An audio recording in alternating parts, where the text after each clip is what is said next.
Jésus parle. Ô mère ensevelie hors du premier jardin, vous n'avez plus connu ce climat de la grâce, et la vasque, et la source, et la haute terrasse, et le premier soleil sur le jardin, sur le premier matin. Et les bondissements de la biche et du daim, nouant et dénouant leur course fraternelle, et sautant et courant et s'arrêtant soudain, pour mieux commémorer leur vigueur éternelle. Et pour bien mesurer leur force originelle, et pour poser leurs pas sur ces moelleux tapis, et ces deux beaux coureurs sur soi-même tapis, afin de saluer leur lenteur solennelle. Et les ravissements de la jeune gazelle, lançant et délaçant sa course vagabonde, galopant et trottant et suspendant sa ronde, afin de saluer sa race intemporelle. Et les dépassements du bouc et du chevreuil, mêlant et démêlant leurs courses audacieuses, et dressés tout à coup sur quelques immenses seuils, afin de saluer la terre spacieuse. Et tous ces filateurs et toutes ces fileuses, mêlant et démêlant l'achèvement de leurs comprends, et dans le sable d'or des vagues nébuleuses, 7 clous articulés découpaient la grande ours. Et tous ces inventeurs et toutes ces brodeuses, du lacis de leurs pas découpaient des dentelles, et ces beaux arpenteurs parmi ces ravaudeurs dessinaient des glacis devant des citadelles.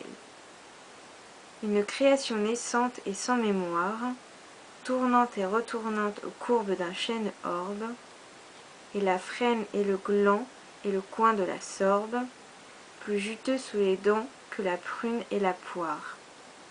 Vous n'avez plus connu la terre maternelle, formellement au sein des faciles épis, et la race pendue aux innombrables pies, d'une nature chaste ensemble par Chanel. Vous n'avez plus connu ni la glèbe facile, ni le silence et l'ombre et cette lourde grappe, ni l'océan des blés et cette lourde nappe, et les jours de bonheur se suivant à la file. Vous n'avez plus connu ni cette pleine grâce, ni l'avoine et le seigle et leur débordement, ni la vigne et la treille et leur frétonnement, et les jours de bonheur se suivant à la trace. Vous n'avez plus connu ce limon qui s'écrase, à force d'être épais et d'être ravissant. Vous n'avez plus connu la pampre florissant, et la race des blés jaillit par votre race. Vous n'avez plus connu l'arbre chargé de pommes, en pliant sous les faits dans la mûre saison. Vous n'avez plus connu devant votre maison les blés enfants jaillis pour les enfants des hommes. Ce qui depuis ce jour est devenu la fange n'était encore qu'un lourd et plastique limon, et la sagesse même et le roi Salomon n'eût point partagé l'homme d'avec l'ange. Ce qui depuis ce jour est devenu la somme s'obtenait sans total et sans addition, et la sagesse assise au couteau de Sion n'eût point dépareillé l'ange d'avec l'homme.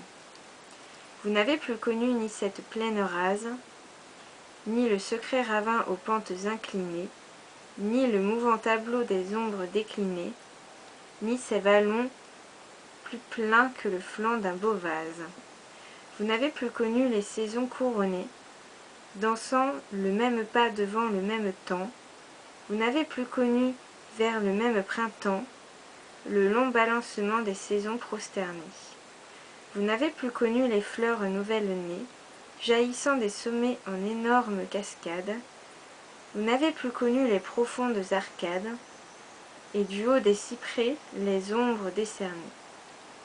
Vous n'avez plus connu les naissantes années, jaillissantes comme un cœur du haut du jeune temps.